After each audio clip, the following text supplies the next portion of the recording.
Assalamualaikum warahmatullahi wabarakatuh. Pada kesempatan ini kami ingin membacakan terjemahan Al-Quran Surat Al-An'am ayat 31 sampai dengan ayat 40. Aku berlindung kepada Allah dari godaan syaitan yang terkutuk dengan menyebut nama Allah yang Maha Pengasih, Maha Penyayang.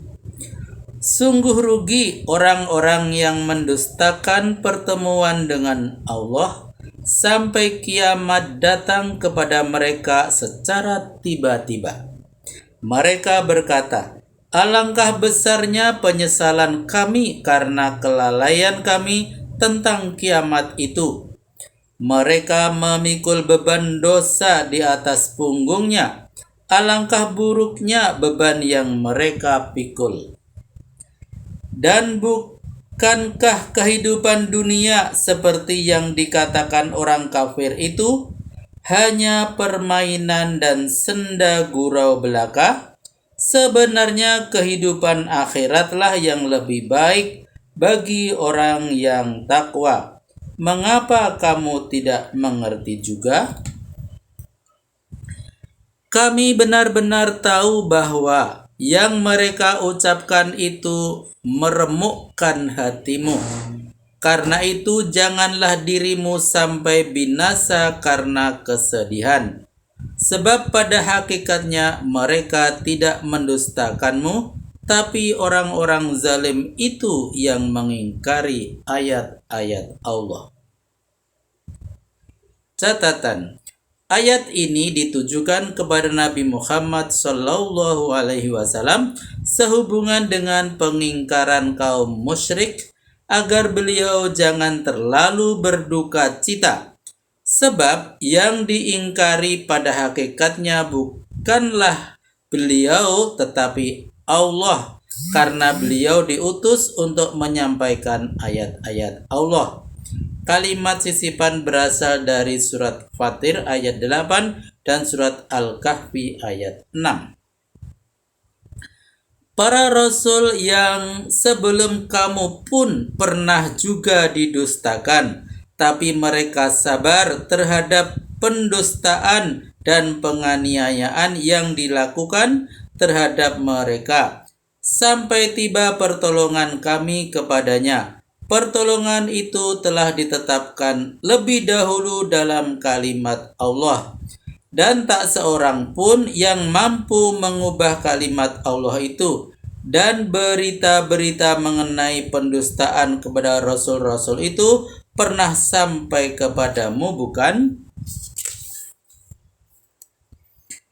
Bila keingkaran mereka terasa berat olehmu, sekalipun engkau mampu meyakinkan mereka dengan jalan membuat terowongan ke dalam bumi atau membuat tangga menjulang ke langit, lalu dengan sepenuh kemampuan yang ada padamu dapat menampilkan mukjizat sesuai dengan keinginan mereka, tidak ada gunanya.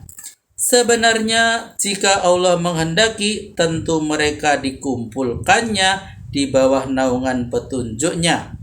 Bila engkau sudah tahu sunnah Allah dalam penciptaan manusia, janganlah berbuat seperti orang tidak tahu. Catatan: maksudnya, sekalipun Muhammad mampu menampilkan mukjizat untuk disaksikan orang-orang kafir supaya tidak mengingkari Rasul, namun mereka tidak akan mengindahkannya. Menurut sunnah Allah, mereka dapat petunjuk atau tidak semata-mata tergantung pada kehendak Allah. Kewajiban Rasul hanya menyampaikan dakwah, tidak perlu merasa keberatan jika mereka tidak mau menerima. Sebab itu urusan Tuhan, bukan urusan Nabi Muhammad. Catatan kedua, maksudnya kalau Allah mau, dapat saja Dia menjadikan iman itu suatu kemestian yang tidak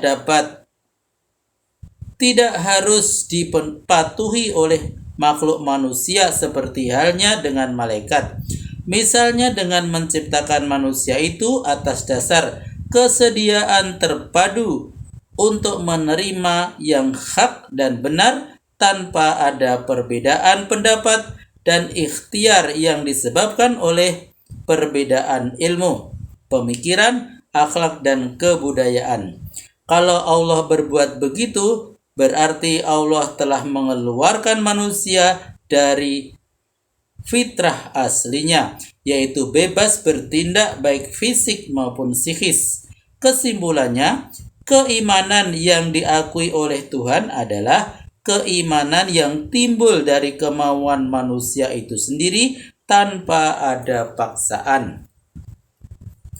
Orang-orang yang diharapkan dapat menerima seruan Allah dan Rasul hanyalah orang yang bersedia mendengarkannya. Sedangkan orang yang mati hatinya, nanti Allah akan membangkitkan sesudah kematiannya lalu dikembalikan kepadanya. Catatan, maksudnya orang-orang yang tidak dapat diharapkan kesediaannya untuk mendengarkan seruan Allah dan Rasul, sebab kekafirannya sudah mendarah daging. Mereka bertanya, mengapa tiada diturunkan kepadanya suatu mukjizat dari Tuhannya? Jawablah, Allah benar-benar kuasa menurunkan mukjizat sebagaimana yang mereka sarankan, tapi kebanyakan mereka tidak mengetahui. Catatan,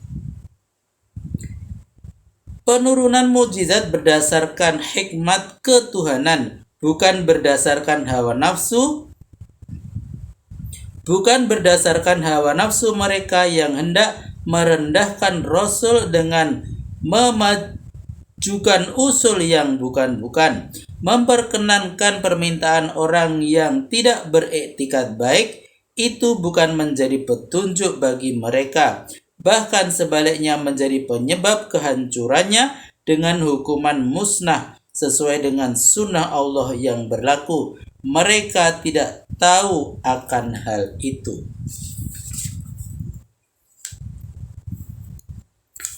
Dan tiada satupun macam binatang bergerak di atas bumi dan bermacam-macam burung yang terbang dengan kedua sayapnya yang tidak merupakan kesatuan kelompok yang banyak persamaannya dengan kamu.